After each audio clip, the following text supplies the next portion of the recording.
Have you ever noticed something strange? Two people can procrastinate for completely different reasons. One delays because they're afraid of failing. Another delays because they think they work better under pressure. Another delays because they said yes to too many things. So here's the truth. Procrastination is not laziness. It's emotional regulation. We don't avoid tasks because we're incapable. We avoid them because they trigger something uncomfortable.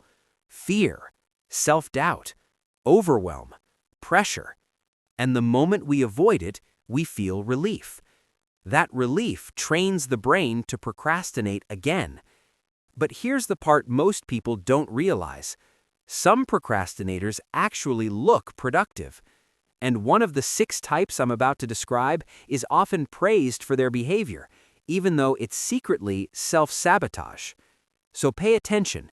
You might recognize yourself in a way you didn't expect.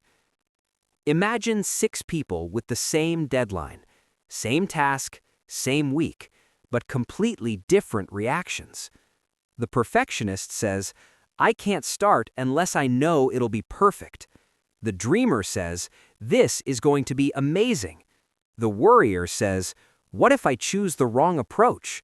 The crisis maker says, "I work best under pressure." The anxious says, "This makes me uncomfortable." The overdoer says, "Yes, I can do it." Same deadline, different psychology.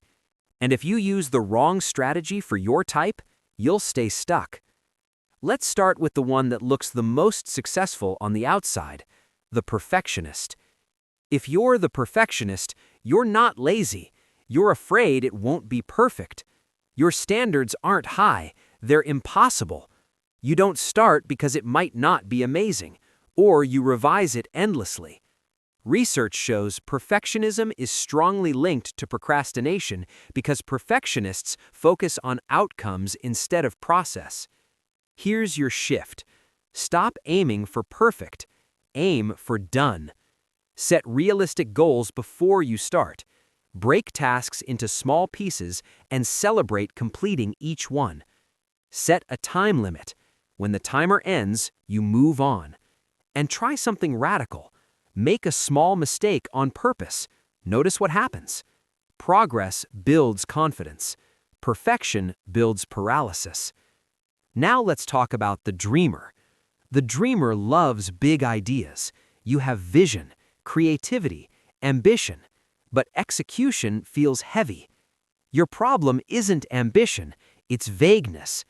Turn dreams into specific actions. Not, "I want to be successful," but "At 6 p.m., I will work for 30 minutes. Make checklists. Stop waiting for motivation. Motivation follows action. Vision inspires you. Structure moves you. Next is the worrier. The worrier lives in what if. What if I fail? What if I choose wrong? So instead of acting, you hesitate. But not deciding is still deciding. Answer every what if with a plan. Stop catastrophizing. Replace fear with preparation. Commit first, then figure it out. Uncertainty is normal. Avoidance is optional. Now, the crisis maker. You say you work best under pressure, and sometimes you do, but at what cost? Panic should not be your productivity strategy. Create mini deadlines. Reward yourself for starting early. Shift from "I have to do this" to "I get to do this." You don't succeed because of pressure. You succeed despite it. Now, the anxious type. You don't procrastinate because you don't care.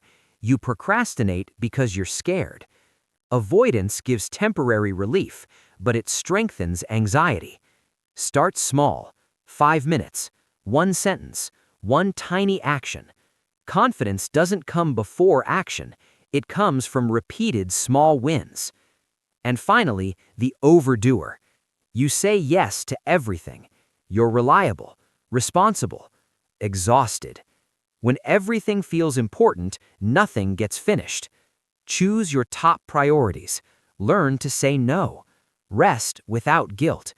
Productivity isn't doing more, it's doing what matters. You might not be just one type. You might be different types in different areas of your life. But once you understand the emotion behind your procrastination, everything changes. Procrastination isn't laziness, it's emotional management. And now you know how to manage it.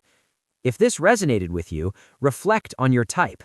Awareness is the first step towards change, and one small action today can shift everything.